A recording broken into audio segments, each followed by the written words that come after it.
किसी बात का कौन आदमी क्या अर्थ निकालता है, इस बात का ज्यादा महत्व नहीं है। महत्व इस बात की है कि एक अच्छा काम हो रहा है समरसता की दिशा में, समाज को सभी को साथ संगठित चलाने में सरकार का और पार्टी का बहुत अच्छा प्रयास है। इस समरसता शब्द अपने आप में एक भ्रांत अवधारणा है। समरसता तब तक स्थापित नहीं हो सकती जब तक इस समाज में समता नहीं हो, और जाति इस देश का प्रथम और अंतिम यथार्थ है। इसलिए जब तक जाति के खिलाफ, चाहिए तो ये था कि चाहे आरएसएस हो, चाहे कांग्रेस हो, चाहे दूसरी पार्टी हो, तीसरी पार्टी हो, मैं नहीं कहता, हर एक पार्टी जाति के खिलाफ ये विद्रोह करती, इस प्रकार की यात्राएं निकालती, एक जागरूकता पैदा करती। तो समरसता तब स्थापित हो सकती है जब तक समाज में समानता स्थापित हो, और समानता जाति को खत्म करने के बाद ही आ सकती है।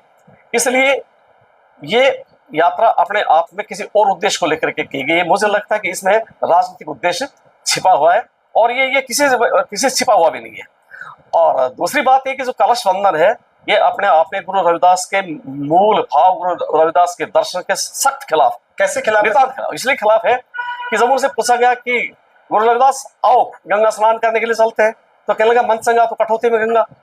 मैं तो वहां नहीं जाऊं, मैंने तो वो नहीं किया जो तुमने किया है, जिसके पाप धोने के लिए जा रहे हो। तो जो आदमी अपनी कठौती में ही अपना श्रम और अपनी गंगा समझता हो, जो श्रम की गरिमा समझता हो, मानव की गरिमा समझता हो, और इसके साथ ये समझता हो कि किसी भी प्रकार का ये पाखंड जो है ये मैं नहीं करता, उसके मैं खिलाफ हूं, तो स्वाभाविक है कि गुरु रविदास के दर्शन के सख्त खिलाफ ये लोग इस प्रकार का प्रचार प्रसार कर रहे हैं। चाहे कोई जाति हो, चाहे कोई धर्म हो, उसके प्रवर्तक को, उसके गुरु को, उसके दर्शन को तोड़ मरोड़ने के लिए ये लोग अपनी तरफ उसको भुलाने की कोशिश करते हैं, चाहे कोई भी राजनीतिक दल हो।